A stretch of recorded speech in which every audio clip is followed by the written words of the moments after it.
Praise the lord. ఈరోజు మన లేఖన భాగము యోహాను సువార్త 11వ అధ్యాయము 52వ వచనం చదువుకుందాం. యేసు ఆ జనము కొరకు మాత్రమే కాక చెదిరిపోయిన దేవుని పిల్లలను ఏకముగా సమకూర్చుటకును సవనయున్నాడని ప్రవచించాను. ఆమేన్. దేవునికి స్తోత్రం. హల్లెలూయా, హల్లెలూయా, హల్లెలూయా. మన ప్రభువును ప్రియరక్షకుడైనటువంటి యేసుక్రీస్తు నామములో మీ అందరికీ ప్రత్యేకమైన వందనాలు తెలియజేస్తున్నాను. మీ అందరికీ అంటున్నప్పుడు ఇళ్లలో ఉన్నవారికి, బయట ఉన్నవారికి, సిద్ధపడుతున్న వారికి, బ్రేక్ఫాస్ట్ చేస్తున్న వారికి, బైబిల్ పట్టుకొని ధ్యానాల కోసం ధ్యానిస్తూ ఉన్నవారికి, ఈ ప్రోగ్రాం కోసం ఎదురు చూస్తున్న వారికి, యూట్యూబ్లో చూస్తున్న వారికి, టీవీ సెట్లో చూస్తున్న వారికి, నెల్లూరులో ఉండి చూస్తున్న వారికి, నెల్లూరు వెలుపల ఉండి చూస్తున్న వారికి, ఆంధ్రప్రదేశ్లోను, తెలంగాణలోను, హైదరాబాదులోను, ఆయా ప్రాంతాల్లో చూస్తున్న వారందరికీ ప్రత్యేకమైన వందనాలు తెలియజేస్తున్నాను. సహోదరి సహోదరులకు, చిన్నలకు, పెద్దలకు, మరి ముఖ్యంగా దైవజనులకు, పాస్టర్లకి ప్రత్యేకమైన వందనాలు తెలియజేస్తున్నాను. హల్లెలూయా, స్తోత్రం. కొన్ని రోజుల క్రితం కావల్ నుంచి ఒక యవన దైవజనుడు, పెంటికోస్టల్ మినిస్ట్రీకి సంబంధించిన దైవజనుడు, ఆయన ఫోన్ చేసి ఆయన నాతో చాట్ చేశాడు. అందును బట్టి నేను ప్రభు నామాన్ని మహిమపరుస్తున్నాను. కాబట్టి దైవజనులు, మీరు నాతో మాట్లాడచ్చు. నా 2 నంబర్లు ఎక్కడ ఉన్నాయి, నాతో కమ్యూనికేట్ చేయొచ్చు. మీ ప్రార్థనా విషయాలు నాకు తెలియజేయండి, నేను నా ప్రార్థనా విషయాలు మీకు తెలియజేస్తాను. పరస్పరం ఒక మంచి అవగాహనలో ఆత్మీయ సేవలో కొనసాగుదాం. ఇండిపెండెంట్గా ఉన్నటువంటి సేవకులు ఎవరైనా ఉన్నట్లయితే మీరు కలిసి పనిచేయడానికి గిడియోన్ ఫెలోషిప్ ఇంటర్నేషనల్ GFI అనేటువంటి సహవాసాన్ని మీరు వేదికగా వాడుకోవచ్చు. ఆర్థికపరమైన నిధులు కానే కాదు, వెండి బంగారంలో మా దగ్గర లేవు, మేము అవి ఇవ్వలేము. కానీ ఆత్మ సంబంధంగా మిమ్మల్ని ఫాలోఅప్ చేస్తూ మీకు కావలసిన స్పిరిచువల్ అండ్ మోరల్ సపోర్ట్ ఇవ్వడానికి మేము సిద్ధంగా ఉన్నాం. దేవుని స్తోత్రం. హల్లెలూయా. కొన్ని రోజుల క్రితం మన నెల్లూరు జిల్లాలోని డేవిస్పేట అనేటువంటి ప్రదేశంలో, ఇందుకూరుపేట మండలం, అక్కడ ఒక సహోదరి పరిచయం చేస్తున్నారు. ఒరిస్సాకు సంబంధించినటువంటి సహోదరి. ఆమె ఇక్కడికి వచ్చి కొన్ని సంవత్సరాల క్రితం పరిచయం చేస్తున్నారు. వారి భర్త గారు, ఆయన పాస్టర్ గారు, ఆయన ప్రభువునందు నిద్రించారు. అయినప్పటికీ ఆ సహోదరి అక్కడ ఒంటరిగా నిలబడి ధైర్యంగా పరిచయం చేస్తున్నారు. స్థానికులు ఇక్కడ ప్రార్థన పెట్టడానికి వీల్లేదు, క్రైస్తవ మతం ఇక్కడిది కాదు, ఇండియాది కాదు, బయటదని ఇలా చెప్పి అభ్యంతరపరుస్తున్నారు. కాబట్టి ఆ డేవిస్పేటలో ఉన్నటువంటి అభ్యంతరాలని తొలగినట్లుగా అక్కడ వారు ఒక మందిరం కట్టుకోవాలనే ఆలోచనలో ఉన్నారు. ఇప్పటికీ ఈ కరోనా వలన కాదు, ఇక ఈ సమస్యల వలన ఇబ్బందిగా ఉంటుంది కనుక అక్కడక్కడ ఇటువంటి అభ్యంతరాలు ఉన్నాయి. మనకైతే చాలామంది స్వేచ్ఛగా, ధైర్యంగా దేవుని మందిరానికి వెళ్ళి ఆరాధన చేసుకొని, దేవుని మాటలు వింటూ, పాడుతూ, దేవుని మహిమపరుస్తూ, ఓ సహవాసం కలిగి ఉంటూ వారి మధ్య కార్యక్రమాల్లో పాల్గొంటే ఎంత ఎంజాయింగ్ ఉంది. కానీ కొన్ని చోట్ల అనేకమైన కష్టాలు, రెస్ట్రిక్షన్స్ ఉన్నాయి. కాబట్టి ఈ ఆటంకాలన్నీ తొలగించబడినట్లుగా మనం ప్రత్యేకంగా చిన్న ప్రార్థన చేసుకుని కార్యక్రమంలో ముందుకు సాగుదాం. చెప్పబడిన విషయాలను బట్టి నేను ప్రార్థన చేస్తాను. దయచేసి ప్రార్థనలో ఏకీభించండి. పరిశుద్ధమైన మా దేవా, మీకు వందనాలు చెల్లిస్తున్నాను. ఈ సమయంలోనైనా ఆటంకాల మధ్యలో చిన్న పరిచర్య చేస్తున్నటువంటి మీ దాసురాలి కొరకు ప్రార్థన చేస్తున్నాను. డేవిస్పేటలో జరుగుతున్న పరిచర్య కొరకే మీకు వందనాలు. వారికి ఉన్నటువంటి అడ్డులు, ఆటంకాలు మీరు తొలగించండి. నీకు విరోధముగా రూపించబడిన ఏ ఆయుధం వర్ధిల్లదని మీరు చెప్పారు కనుక మీ కుమార్తెను మీరు దర్శించండి. తన భర్తను కోల్పోయి ఉంటున్నప్పుడు ప్రభువా, తను రాబోయే దినాల్లో ఇంకా అనేకమైన ప్రాంతాల్లో పరిచర్య చేయాలి, స్థిరంగా నిలబడాలి. మీరు ఆ కుమార్తె విషయంలో అటు కార్యము జరిగించండి. ఇండిపెండెంట్గా పనిచేస్తున్నటువంటి ఏ సంస్థ అండర్లో లేకుండా పనిచేస్తున్నటువంటి దేవజనుల కొరకు ప్రార్థిస్తున్నాం ప్రభువా. అటువంటి వారు ఒక మంచి ప్లాట్ఫామ్ కనుగొనగలటూ సాయం చేయండి. ఒక ప్రేయర్ కవరింగ్ కోసం, ఒక ప్రార్థన సహవాసం కోసం, ప్రార్థన అవసరతల కోసం ప్రభు ఒక సహవాసాన్ని వాళ్ళు ఎంపిక చేసుకోగలటూ సాయం చేయమని అడుగుతున్నాం ప్రభువా. గిడియోన్ ఫెలోషిప్ అనేటువంటి సహవాసాన్ని బట్టి మీకు వందనం చేస్తూ ఈ సహవాసం ద్వారా మరి కొంతమంది, ఇప్పటికే 30 మంది దైవజనులు ఉన్నారు, ఇంకా ప్రభు అనేక మంది కలిసి రాగలటూ సాయం చేయమని ఈ నెల్లూరు జిల్లాలో జరుగుతున్న పరంతటిని బట్టి మీకు వందనం చేస్తూ సకల ఘనత, మహిమా, ప్రభావాలు మీకు ఆరోపిస్తూ యేసుక్రీస్తు నామములోనే ప్రార్థించగలుగుతున్నాం పరమ తండ్రి. ఆమేన్, ఆమేన్, ఆమేన్. దేవునికి స్తోత్రం. మీ అందరికీ వందనాలు. ఎందుకు వందనాలంటే ప్రార్థనలో ఏకీభవించినందుకు. ఎందుకు వందనాలంటే ఈ కార్యక్రమం చూడడానికి మీ అమూల్యమైన సమయాన్ని కేటాయించినందుకు. ఎందుకు వందనాలంటే ఛానల్ మార్చకుండా ఇప్పటికీ అలా చూస్తున్నారు కాబట్టి. దేవుని స్తోత్రం. రండి, ఈ సమయంలో మనం దేవుని వాక్యాన్ని ఆలోచిద్దాం. నిన్న నిన్నటి ఎపిసోడ్లో యోహాను సువార్త 11వ అధ్యాయము 42వ వచనం ఆధారంగా ఎల్లప్పుడూ చేయాల్సిన పనులు, the things that we should do always are very regularly, అనగా అప్పుడప్పుడు అరుదుగా లేదా తరచుగానే కాదు, రెగ్యులర్గా ప్రతిదినము క్రమం తప్పకుండా చేయాల్సిన విషయాలు. యేసు చేసినటువంటి 4 విషయాలు ఆయన ఎల్లప్పుడూ మనవి చేస్తున్నాడు. యోహాను సువార్త 6వ అధ్యాయం 15వ వచనంలో పగలు సమయం కూడా ఆయన ప్రార్థించడానికి వెళ్ళాడు. రాత్రంతా ప్రార్థనలో గడపడం మాత్రమే కాకుండా ఆయన సంతోషపరిచేవాడుగా ఉన్నాడు. మనుషులను సంతోషపరిచేవాడు కాదు, మత నాయకులను సంతోషపరిచేవాడు కాదు, తన్ను పంపిన వారిని సంతోషపరుస్తున్నాడు. దేవుని స్తోత్రం, హల్లెలూయా. అంతేకాకుండా ఆయన సంతోషపడ్డాడు.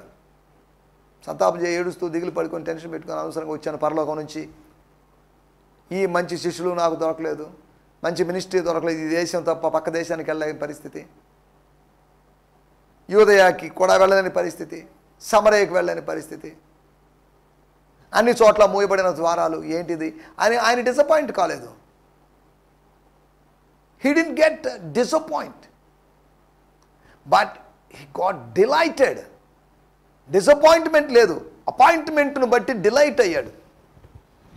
నువ్వు నిరాశ చెందాల్సిన అవసరం లేదు, నిరీక్షణ కలిగి ఉండు. నిరాశ నిస్పృహలను సమాధి చేయి. దేవుని స్తోత్రం, హల్లెలూయా. ధైర్యంగా ఉండు, ధైర్యంగా ఉందాం దేవుని సేవలో, ఈ ఆత్మీయ సేవలో, ఈ ఆత్మీయ రంగంలో ధైర్యంగా ఉందాం. దేవుని స్తోత్రం. ఆయన చేసినటువంటి 4 పనులు, ఆయన ఎల్లప్పుడూ నా మనవి వినుచున్నావు అంటే నేను ఎల్లప్పుడూ మనవిని అర్పిస్తున్నాను. హెబ్రీ పత్రిక 5వ అధ్యాయం 7వ వచనంలో రాయబడింది. ఆయన తన్ను మరణము నుంచి విడిపించగలిగిన వానికి ప్రార్థనలను యాచనలను సమర్పించి ఇచ్చి అర్పణ చేసి, ప్రార్థన అనే అర్పణను యాచన అనే అర్పణ తీసుకొని పెట్టి, బలిపీఠం మీద పెట్టి, కృపాసనం దగ్గర పెట్టి, తండ్రి సన్నిధిలో పెట్టి, దావీదు నీళ్లను యెహోవా సన్నిధిలో పారబోసినట్లుగా, స్తోత్రం, హల్లెలూయా, యెహోవా సన్నిధిలో హన్నా హృదయం కుమ్మరించుకున్నట్లుగా తాను శరీరధారిగా ఉన్న దినము, ఒక దినమని కాదు, దినములలో all the days of his earthly life ఆయన అద్భుతాలు చేశాడు, ప్రసంగాలు చేశాడు, అటు వెళ్ళాడు ఇటు వెళ్ళాడు, యూదయాకి గలిలయకి అటు ఇటు తిరుగుతానే ఉన్నాడు, అప్ అండ్ డౌన్ తిరుగుతూనే ఉన్నాడు అని కాదు.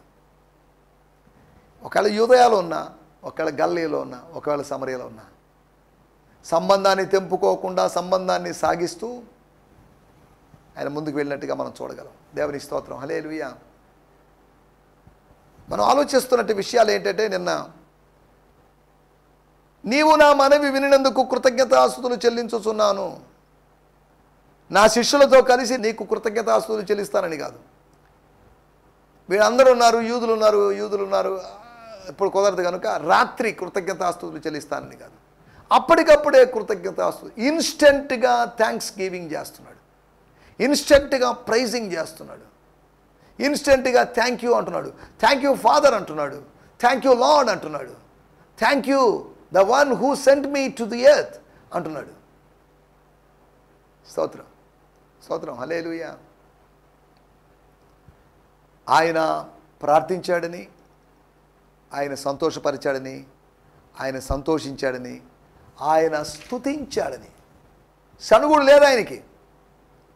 యేసు యొక్క పితరులు అరణ్యములో సనిగినప్పటికీ కూడా అబ్రహాము యొక్క అనుచరులు, అబ్రహాము యొక్క కుమారులు అనబడిన వాళ్ళు, ఇస్సాకు యొక్క కుమారులు అనబడిన వాళ్ళు, యాకోబు యొక్క కుమారులు అనబడిన వాళ్ళు, ఐగుప్తులో 430 సంవత్సరాలు ఉన్నవాళ్ళు, వాళ్ళ పితరులు. హల్లెలూయా, స్తోత్రం. ఫోర్ ఫాదర్స్ లేకపోతే యాన్సెస్టర్స్, వీళ్ళు ఏమయ్యారంటే ప్యాట్రియార్క్స్ అన్నారు. వీళ్ళు ఏమయ్యారు అంటే సనిగారు. స్తుతి తక్కువ, సనుగుడు ఎక్కువ, సోది ఎక్కువ, సేవ తక్కువ, పబ్లిసిటీ ఎక్కువ, పరిచర్య తక్కువ. ఈరోజులు ఇవే ఉన్నాయి ఎక్కువ కాదా? ఆన్లైన్ ఎక్కువ, ఆఫ్లైన్ తక్కువ. ఆన్లైన్ అంటే అందరి ముందు కనిపిస్తాం, ఎక్కడెక్కడో వాళ్ళకి కనిపిస్తాం. కరోనా తర్వాత ఆన్లైన్ ఎక్కువైంది. ఆన్లైన్ తప్పని నేను అనలేదు. ఆన్లైన్ ఆఫ్లైన్ అన్ని లైన్లు మనం మెయింటైన్ చేసుకోవాలి. ఏ లైన్ ఉంటే ఆ లైన్లో మన లార్డ్ని, మన ప్రభువుని మహింపరచాలి, ఘనపరచాలి. పోయిన ఎపిసోడ్లో మనం ఆలోచించిన విషయాలవే. 4 విషయాలు. సంబంధం కలిగి ఉండడం అనగా ప్రార్థన. రెండోది స్తోత్రం, హల్లెలూయా, ఆయన చేసినటువంటి రెండో పని సంతోషపరచడం. ఆయన ఒకవేళ మనుషుల్లో శిష్యుల్లో సంతోషపరిచుంటే ఆయనకు దాసుడనో ఆయనకు కుమారుడని ఎంచబడే అవకాశం లేదు. అనగా తండ్రిని సంతోషపరచకుండా ప్రజలను ముఖస్థుతి చేస్తూ ఉంటే, మనుషులను ముఖస్థుతి చేసుకుంటూ ఉంటే దానివల్ల ప్రయోజనం లేదు.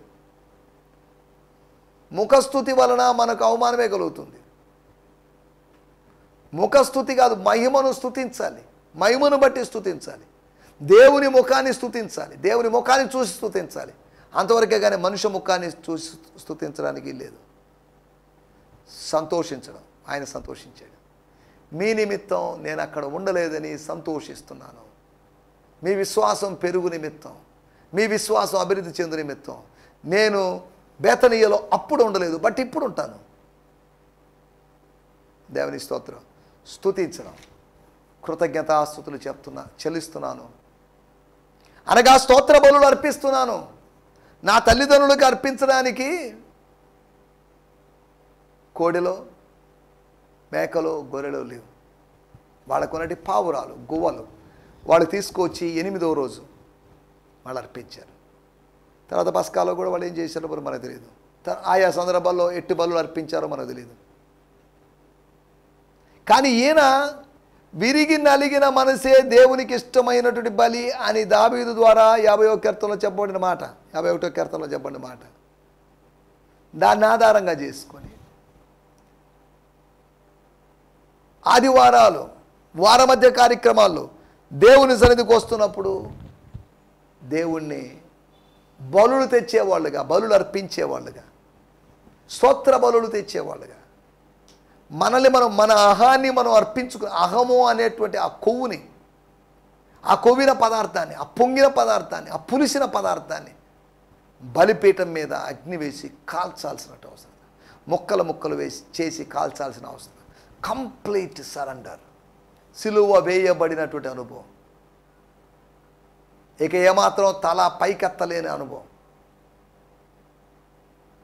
ఓడిపోయినటువంటి అనుభవం, సరెండర్ అయిపోయిన అనుభవం.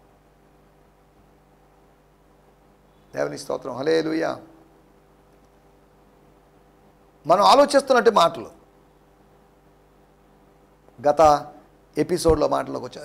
ఈ సమయంలో మన దేవుని వాక్యాన్ని ధ్యానించుకుందాం. యోహాను సువార్త 11వ అధ్యాయం 52వ వచనం. యేసు ఆ జన సమూహము కొరకును, యేసు ఆ జన సమూహము కొరకును, ఆ జనము కొరకు మాత్రమే కాక, ఆ జనము కొరకు మాత్రమే కాక చెదరిపోయిన దేవుని పిల్లలను ఏకముగా సమకూర్చుటకును చావనయున్నాడని ప్రవచించాను. దేవుని స్తోత్రం. ప్రసంగించను అని కాదు, చావనై ఉన్నాడని ప్రవచించాను. అదేంటండి, ఒక మతానికి సంబంధించినటువంటి ప్రతినిధి అయినటువంటి కయప అనేటువంటి ప్రధాన యాజకుడు ఎలా ప్రవచిస్తాడు? ఆయన ప్రవక్త ఏం కాదే. ప్రవక్త కాకపోవచ్చు, కానీ ప్రవక్త కాకపోయినటువంటి వ్యక్తి, పశువుల వెనకాల వెళ్ళిన వ్యక్తి, అనగా గాడిదల వెనకాల వెళ్ళిన వ్యక్తి, అనగా తండ్రి అయినటువంటి కీషు యొక్క గాడిదల వెనకాల వెళ్ళినటువంటి వ్యక్తి ప్రవచించు వారితో, ప్రవక్తల్లో కూడుకోలేదా? ప్రవక్తలతో కలుసుకోలేదా? ప్రవక్తల మధ్యలో ప్రవచించలేదా? అప్పుడు ఒక సామెత పుట్టలేదా? సౌలును కూడా ప్రవక్తల మధ్యలో ఉన్నాడా అని. ప్రవచించడానికి శక్తి లేనివాడు, కేవలము శూరత్వం కలిగి యుద్ధాలు చేయడానికి మాత్రమే తెలిసినవాడు, అనుభవం కలిగిన వాడు. స్తోత్రం, హల్లెలూయా. ఇప్పుడు ఏం చేస్తున్నాడంటే, అనువు కాని చోట ఉన్నాడని అనను నేను. దేవుడు ఉండాల్సిన చోట ఉంచాడు. అలాగని సింహాసనం కాదు అది. సింహాసనం ఎక్కిన తర్వాత ఆయన ప్రవచిస్తున్నాడని కాదు. ఆయనలో పని చేసినటువంటి ప్రవచనాత్మకమైన వరం, the gift of prophecy, the gift of the word of prophecy was operated in him. ప్రవక్తలతో కలుసుకొని ప్రవచించాడు. ప్రవక్తలతో కలిసి ప్రార్థించాడని కాదు, ప్రవక్తలతో కలిసి ప్రార్థించడం గురించి అపోస్తుల కార్యం 13వ అధ్యాయంలో ఉంది. ప్రవక్తలతో కలిసి ప్రవచించు వారితో ప్రవచించాడు, ఏడ్చు వారితో ఏడ్చాడు, ఏడవాలి, సంతోషించే వారితో సంతోషించాలన్నట్టుగా. స్తోత్రం, హల్లెలూయా. గమనించండి, ప్రవచించు వారి మధ్యలోకి వెళ్ళిపోయాడు. ప్రవచనాత్మ, దేవుని ఆత్మ అతని మీద దిగి వచ్చింది. స్తోత్రం, హల్లెలూయా. మనం ఎందుకు చెప్పుకున్నామంటే సౌలు ఆ స్టోరీ చెప్పడానికి కారణం ఏంటంటే, చదువుదాం దీన్ని వాడుక భాషలో కూడా చదువుదాం. 11వ అధ్యాయము 52వ వచనం నేను చదువుతున్నాను. ఈలోపు ఫాదర్స్ లైఫ్ న్యూ టెస్టిమెంట్లో వచ్చి నేను చదువుతాను. స్తోత్రం.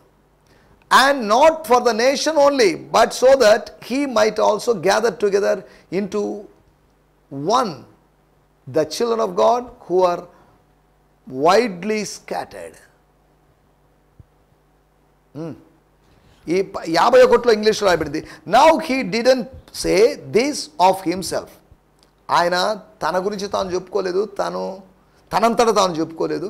But being high priest that year he prophesied that Jesus would die for the nation.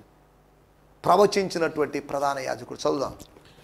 యూదుల దేశం కోసమే కాక, యూదుల దేశం కోసమే కాక ప్రపంచములో చెదరి ఉన్న దేవుని ఇతర జనాంగములను ఒకటిగా చేయడానికి యేసు ప్రారంభిస్తాడని కయప ప్రవచనం చెప్పాడు.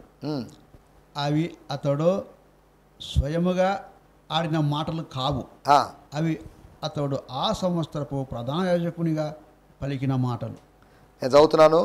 అండ్ బ్రియాన్ సిమ్మన్స్ గారి టీపీటీ ద ప్యాషన్ ట్రాన్స్లేషన్ చదువుతున్నాను. And Jesus death would not be for the Jewish people only, but to gather together God's children scattered around the world and unite them as one. Foot నోట్లో రాయబడింది. యెషయా గ్రంథము 49వ అధ్యాయము 6వ వచనంలో ఏదో foot note చూపించాడు, మన దాంట్లోకి వెళ్ళలేదు. ఏం జరిగింది ఇక్కడ?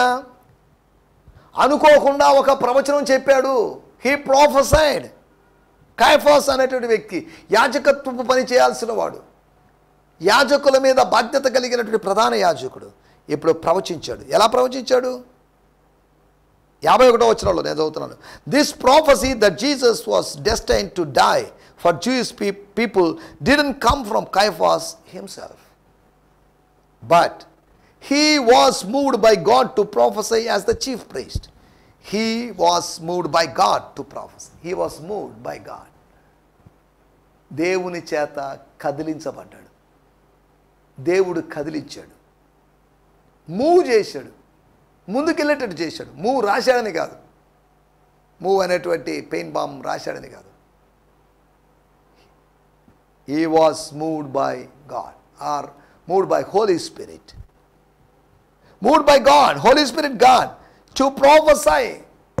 నువ్వు ప్రొఫెసై చేయాలంటే, ప్రవచనం చెప్పాలంటే మూవ్ కావాలి, అనగా కదలాలి, నిన్ను కదిలించాలి, నిన్ను స్టిర్ చేయాలి, నిన్ను కలబెట్టాలి, నిన్ను కుదిలించాలి, నిన్ను అదిలించాలి, నిన్ను రేపాలి, నిన్ను లేపాలి. దేవుని స్తోత్రం, హల్లెలూయా. కయప అనేటువంటి ఆయన ఈ ప్రవచనాన్ని, మళ్ళీ కయప ప్రవచనాన్ని గురించి ఎక్కడ మళ్ళీ తర్వాత ప్రస్తావించబడలేదు. దీని నెరవేర్పు జరిగిందా? జరిగింది. శిలువ మరణం తర్వాత, లేదా శిలువ మరణం అనేదాన్ని బట్టి, శిలువలో యేసుప్రభు మరణించాలని బట్టి కయప యొక్క ప్రవచనం నెరవేరింది. యెషయా ప్రవచనాలు నెరవేరినాయి, హోషియా ప్రవచనాలు నెరవేరినాయి, దావీదు ప్రవచనాలు నెరవేరినాయి, పాత నిబంధనలోని భక్తుల యొక్క లేకపోతే కొన్ని గ్రంథాల్లోని ప్రవచనాలు నెరవేరినాయి. అలాగే స్తోత్రం, హల్లెలూయా, కయప యొక్క ప్రవచనము నెరవేరింది. అనగా ఆయన కపట యాజకుడో కపట ప్రవక్త కాదు అని అర్థం చేసుకోవచ్చు. కానీ రాజకీయాల్లో మిళితమైపోయి ఆత్మీయతను రాజకీయాన్ని కలిపి గందరగోళం చేశాడు, దాంట్లోకి వెళ్ళలేదండి. ఆయన ప్రవచించాడు. అక్కడ ప్రవచించడానికి వేరే ఇతర ప్రవక్తలు లేరు. అది ఏ మీటింగు? ఒక కమిటీ మీటింగ్, లేకపోతే body meeting, special general body కాదు, ఎగ్జిక్యూటివ్ బాడీ యొక్క మీటింగ్. అది ట్రస్టీస్ మీటింగ్, లేదా ఇంకేదైనా అనుకోండి. ఆ మీటింగ్లో ప్రవచనం యొక్క అవసరత లేదు.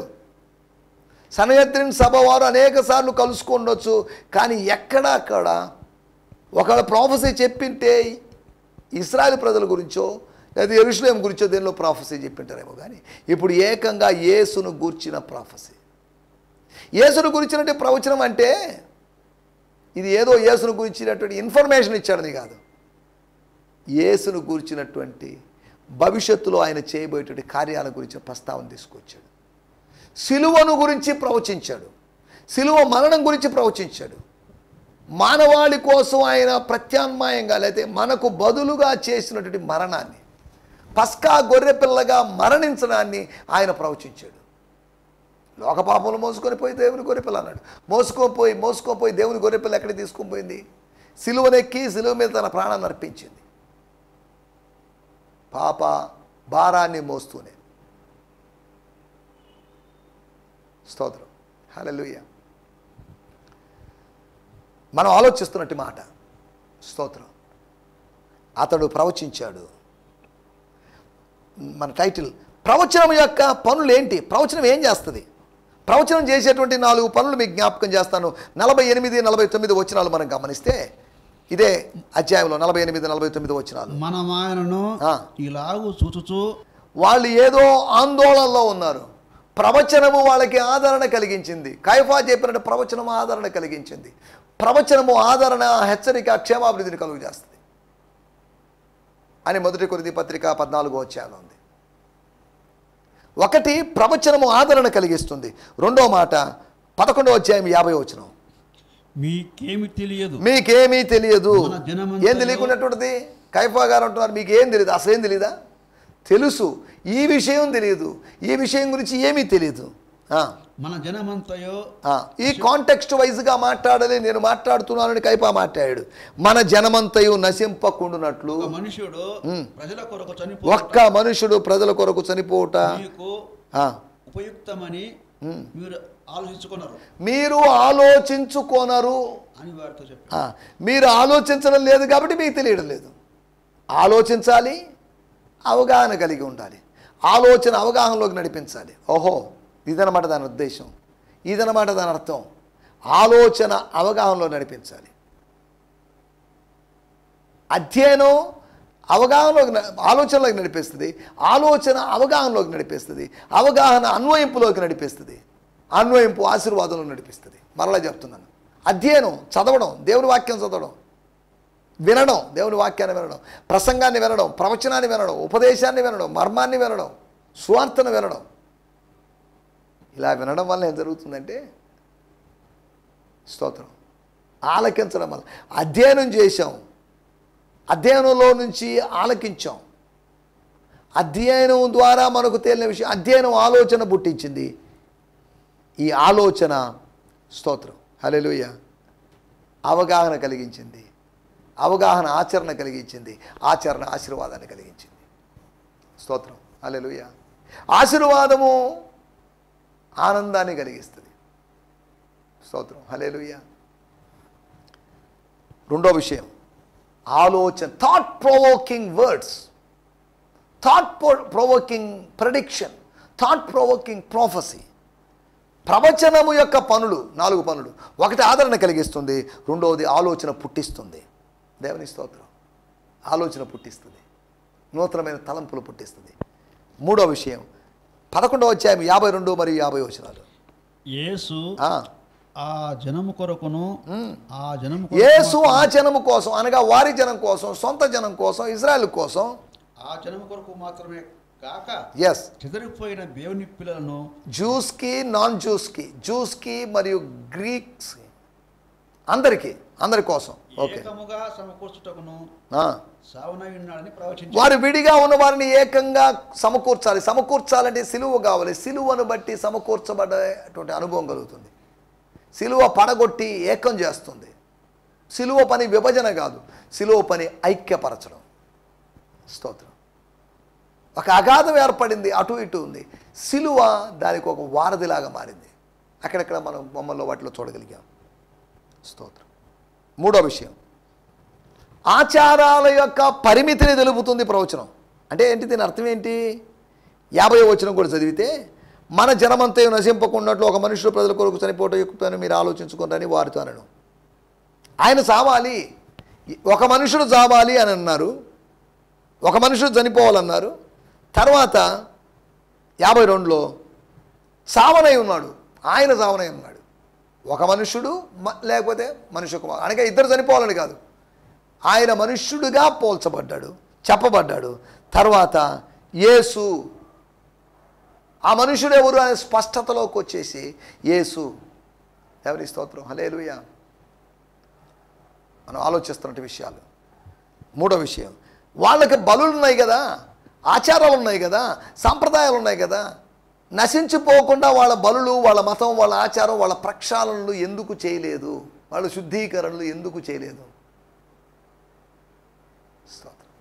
వాళ్ళ మతానికి ఓ పరిమితి ఉంది. ప్రపంచంలో ప్రతి మతానికి పరిమితి ఉంది. ప్రపంచంలో ప్రతి వ్యక్తికి పరిమితి ఉంది. We have limits. Every religion has limits. ధర్మశాస్త్రం ఏది చేయజాలకపోయినో అది దేవుడు చేశాడు, దేవుని కుమారుడి ద్వారా, కుమారుడి మరణం ద్వారా. ధర్మశాస్త్రం చేయలేకపోయిందని చేసి, ధర్మశాస్త్రం పాపాన్ని ఎత్తి చూపించిందని పాప పరిహారం చేయలేకపోయింది. పాప పరిహారం గురించి కూడా చెప్పింది, కానీ పాప పరిహారం చేయలేకపోయింది. యేసు ద్వారా అలా జరిగింది. దేవుని స్తోత్రం, హల్లెలూయా. మూడో విషయం, వాళ్ళ యొక్క ఆచారం యొక్క ఆత్మీయత పేరుతో జరుగుతున్న ఆచారాలు, ఆచారాల పరిమితిని తెలిపింది ప్రవచనం. ప్రవచనం ఏం చేస్తుంది? 11వ అధ్యాయము 53వ వచనం. కాగా ఆ దినము నుండి వారు ఆయన్ను చంపనాలోచించిరి. 12వ అధ్యాయము 10-11 చూస్తే, అతనిని బట్టి యూదుల్లో అనేకులు తమ వారిని విడిచి యేసునందు, అతనిని బట్టి లాజరును బట్టి అనేకులు యేసునందు విశ్వాసం గనుక ప్రధాన యాజకులు లాజరును కూడా చంపనాలోచించిరి. 11:53లో యేసును చంపనాలోచించిరి. వీళ్ళని వచ్చేసి ఇక్కడేమో 12:10-11లో లాజరును అనగా చంపడం వాళ్ళ యొక్క ఉద్దేశం, చంపడం వాళ్ళ మతం, చంపడం వాళ్ళ అభిమతం, చంపడం వాళ్ళ సిద్ధాంతం. ఈ రోజుల్లో కూడా కొంతమంది రాజకీయ నాయకులు కావచ్చు, మనుషులు కావచ్చు, అధికారం కలిగిన వాళ్ళు కావచ్చు, చంపడమే గురిగా పెట్టుకున్నారు. వాళ్ళని చంపాలి, వీళ్ళని చంపాలి, వాళ్ళని అరెస్ట్ చేయాలి, వీళ్ళని అరెస్ట్ చేయాలి, వాళ్ళని ఇబ్బంది పెట్టాలి, వీళ్ళని ఇబ్బంది పెట్టాలి. నో, అధికారము అనేది ప్రేమించి పశ్చాత్తాపంలోకి, పూర్వపు పాపాల విషయంలో యోసేపుకు అధికారం ఉంది, సహోదరులు చేసినట్టు పాపాల గురించి పశ్చాత్తాపాన్ని కలిగించాడు. అసలు సిసలైన ఆత్మీయ నాయకుడు అతను. సరే, దేవునికి స్తోత్రం, హల్లెలూయా. నా మాటలు ముగిస్తున్నాను. ప్రవచనం యొక్క పనులు, ప్రవచనం ఆదరణ కలిగిస్తుందని, ఆలోచన పుట్టిస్తుందని, అంతేకాకుండా ఆచారాల పరిమితిని తెలుపుతుందని, 4వదిగా ఆచరణకు ప్రేరణ కలిగిస్తుందని. ఆ దినము నుండి, ప్రవచనం వెలువడిన దినము నుండి, కయఫా ప్రవచించిన దినము నుంచి, ఒక ప్రవచనము ప్రజల ముందు ప్రస్తావించబడిన దగ్గర నుంచి ఆచరణకు ప్రేరేపిస్తుంది. దేవుని స్తోత్రం, హల్లెలూయా. ప్రభు చిత్తమైతే రేపటి ఎపిసోడ్లో కలుసుకుందాం. మీ అందరికీ వందనాలు. హల్లెలూయా, స్తోత్రం. ఈ సందేశము మీకు ఆశీర్వాదకరంగా ఉందని నమ్ముచున్నాము. ప్రార్థన అవసరతల కొరకు మమ్మల్ని సంప్రదించవలసిన మా చిరునామా గిద్యోన్ మిషన్ చర్చ్, 6వ వీధి, శాంతినగర్, నెల్లూరు 4, ఆంధ్రప్రదేశ్. పిన్ 524004. మా ఫోన్ నంబర్లు 7036443613 మరి ఒక నంబర్ 9392293010. మా ఈమెయిల్ ఐడి gfihmi2015@gmail.com. దేవుడు మిమ్మును ఆశీర్వదించునుగాక. ఆమేన్.